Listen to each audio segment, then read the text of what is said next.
A large portion of game development calls Canada their home, but how many games actually take place there? Outside of sports games and some brief appearances in some games like Mass Effect 3 and Deus Ex Human Revolution, Canada is basically non-existent in the world of video games. There's an interesting trend, however, of horror games set in Canada, namely Supermassive's Until Dawn, Hinterland's Long Dark, and Parabola's Kona. Even the Canadian film industry uses the Canadian landscape for American settings in horror films. Silent Hill, the It remake, and the DC horror film The Suicide Squad were filmed in Canada. Let's not also forget that the first slasher horror film, Black Christmas, is a Canadian production. But what makes Canada an ideal setting for these stories? Tax benefits aside, Canadian narratives have a long history of depicting ghosts, body horror, and the human struggle against nature. Ghosts and the spectral are a particularly important part of Canadian literature in that they bring buried and repressed, and sometimes unknown, wounds to the forefront. What is interesting about all this is despite the very few games fully set in Canada, they all similarly align with the narratives in the Canadian literature canon. Canada has always shone on the world stage when it comes to its horror narratives because the landscape of Canada is isolating and cruel, the perfect setting for people to get lost in and to show the struggle of survival. However, there's a distinction to be made between ghosts and a settler narrative as opposed to an Indigenous narrative, an important and underrepresented part of Canadian literature. In settler invader narratives such as Until Dawn, there is a disconnection between the ghost and that which is haunted. It is the ghost who is appropriated to the use of the white characters, often to shock and horrify the reader, or in this case, the player.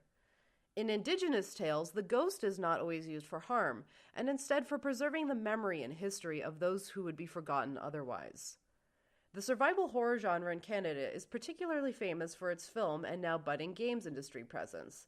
Until Dawn, along with The Long Dark and Kona, represent this stereotypical horror story made famous through the slasher film genre, where an unknown figure takes out their revenge on unknowing young teens. In these narratives, as stated by scholars Freytag and Louisiel, quote, dull Canadian peacefulness is threatened, end quote, and it is often the role of nature to enact, quote, violent retribution, end quote, on those who have harmed the environment. Until Dawn sets up nature as an obstacle. The heavy snowstorms force the teens to wait until dawn until help can arrive, but survival of the weather is not the main objective of the gameplay itself, unlike The Long Dark. Instead, the violence of nature is embodied by an indigenous spirit, the Wendigo. The Wendigo is an Algonquin spirit associated with cannibalism, murder, and greed. It is a common figure in movies, television, and games, but it is oftentimes removed from its original indigenous cultural context. Until Dawn uses the figure of the Wendigo as the main villain, which embodies not only the dead miners, but the dead sisters Hannah and Beth. It also embodies a general curse upon the mountain in which the Washingtons have built their mansion. The intricacies of the Wendigo are never really explored, other than looking through the notes the groundskeeper left behind on how to survive an attack against one. Kona also features the Wendigo as a spirit of vengeance, but like Until Dawn, acts as a figure which disrupts the peacefulness of a colonized territory.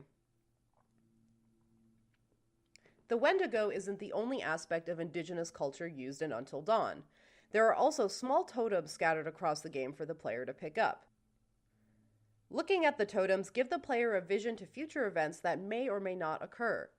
These experiences are completely non-diegetic and never discussed in the game itself. They are simply used to represent indigenous spirituality as all-seeing, all-knowing.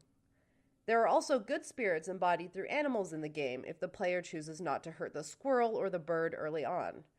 In this way, the game actually measures exactly how much colonizing force the player exudes onto the environment. Being peaceful saves characters from being attacked by the spectral deer, also presumed to be indigenous ghosts, and saving the wolf-like dog later on wields benefits to the player.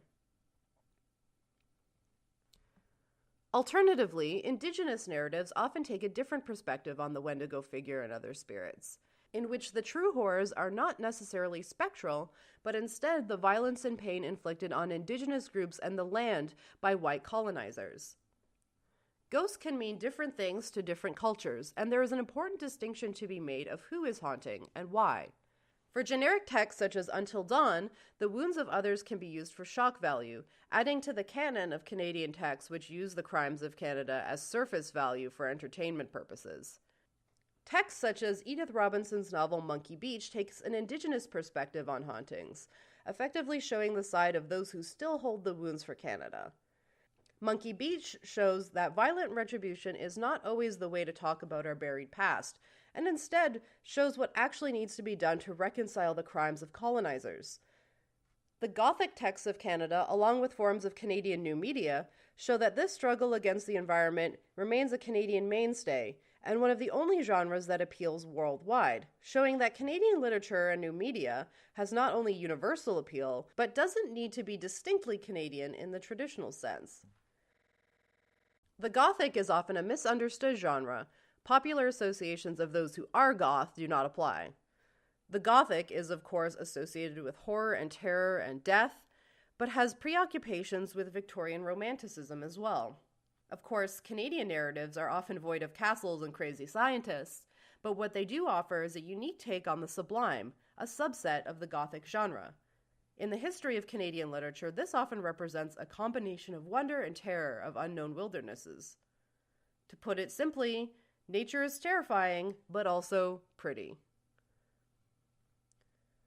The sublime Canadian wilderness is represented in The Long Dark and Kona, two games about surviving the harsh winter weather requiring players to live off the land to stay alive.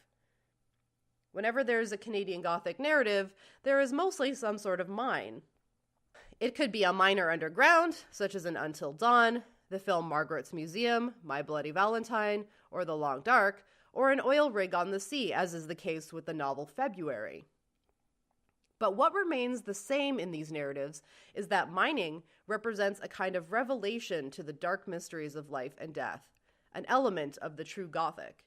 This is clearly exemplified in My Bloody Valentine, when the miner's girlfriends dream and fetishize of working in the mine, and how cool it would be to work there. The public unawareness of the mine means that ghosts and spirits and disasters go unnoticed or unchecked, creating a history that recognizes bodies and voices left out of history making. Until Dawn includes a story with not only a mine, but layers of ignored and neglected histories. These layers are literally represented by the landscape, from the mansion on the top, to the mental asylum, the forest, and finally the underground in the mine itself.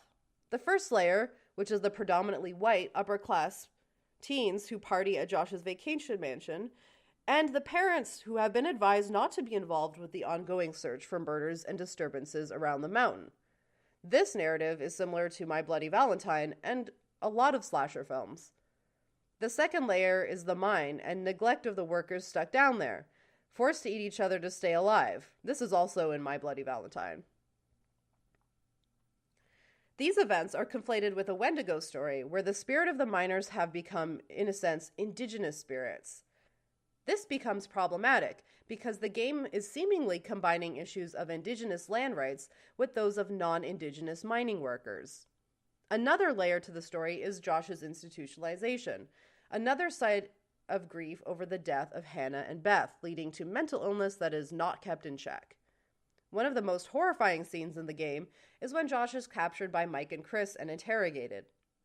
The disregard for Josh's trauma, in combination with Mike's investigation of the mental asylum, shows how people with mental illness are seen as monsters in the game. This is literal. The interrogation scene is important for video games as a whole, where the mental illness of male characters are not usually examined, even though many of these characters kill hundreds and thousands of people without effect, leading to a stigma of discussion of mental illness in games. Male players and characters who are seen as too tough to need to deal with mental health, even though some games such as BioShock Infinite touch on the subject. The events of the game begin to humble the upper-class teen snobs in traditional Canadian fighters who, against the environment, have to learn about the history of the land. For example, Emily has to use her designer belts to make a torch in the mines. Harkening back to Hutchinson, another Canadian scholar, and historiographic metafiction, the game also requires the player to uncover the story through archiving the events of the mines, Josh's sisters, and the mental institution, and is up to the player to decide which pieces of the puzzle connect to the story, which can eventually save the player's life. At one point in the game, the player has to decide if the groundskeeper's guide to Wendigos is real or fake before they decide to shoot Emily after being bitten, or when they find the fake newspapers of the government trying to cover up the mining accidents. Distinctly Canadian stories are extremely underrepresented in video games, and when we do see games made by Canadian devs or games set in Canada, they often rely on common literary tropes. We can only hope that Canadian creators achieve success in representing other perspectives in games.